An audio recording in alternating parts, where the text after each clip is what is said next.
Viewers, welcome to my channel. So ఈరోజు cake కోసం పిండి ఎలా ప్రిపేర్ చేసేసుకోవాలి అనేది చూద్దాము. ఫస్ట్ ఒక కప్ మైదా పిండి తీసుకున్నాను. దానిలో నుంచి 2 స్పూన్స్ మైదా పిండి తీసేస్తున్నాను. సో 2 స్పూన్స్ మళ్ళీ కార్న్ ఫ్లోర్ ఎంత తీసానో అంత యాడ్ చేస్తున్నాను. సో ఇప్పుడు ఆ పిండిని జల్లించుకోవాలి. మనము ఏమైనా పార్టికల్స్ ఉంటాయి కదా, కొంచెం పెద్ద పెద్దవి, అవన్నీ పోతాయి అన్నమాట. మనకు కేక్ స్పాంజీగా రావాలి అని అంటే ఇలా ఖచ్చితంగా జల్లించుకోవాలి అండి.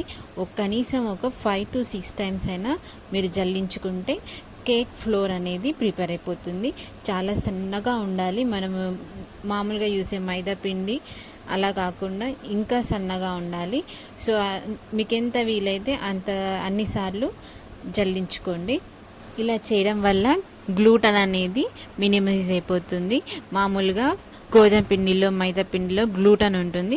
సో ఈ కార్న్ ఫ్లోర్ వేయడం వల్ల మినిమైజ్ అయిపోతుంది. ఒకవేళ మీరు గోధుమ పిండితో కేక్ ప్రిపేర్ చేయాలనుకుంటే దానికి కూడా సేమ్ ప్రొసీజర్ అండి. సో ఎంత కావాలో అంత పిండి ముందుగానే ప్రిపేర్ చేసేసుకుంటే అయిపోతుంది. అంతే అండి, చాలా సింపుల్గా అయిపోతుంది. మీరు కూడా ఒకసారి ట్రై చేసి చూడండి.